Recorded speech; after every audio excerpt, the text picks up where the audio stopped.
We've all been there. You're ready to watch your favorite show on Netflix, but you can't seem to find that exclusive sign-in code. So it's frustrating, I know. But stay tuned, because today I'm going to show you exactly how to find it step by step. So, first you're going to open Netflix on your device and head to the sign-in screen. You should see an option that says, get a sign-in code. This is where the magic happens.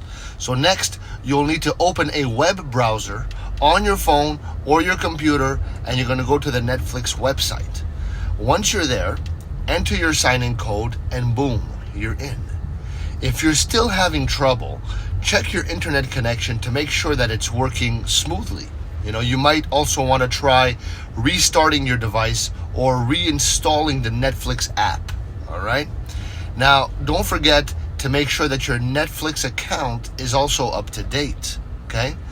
With your latest login details, especially if you've recently changed your password, all right? So all these factors make a difference. Now that you know how to find the Netflix sign-in code, take action, enjoy watching all your favorite shows. Thanks for being here. Love you.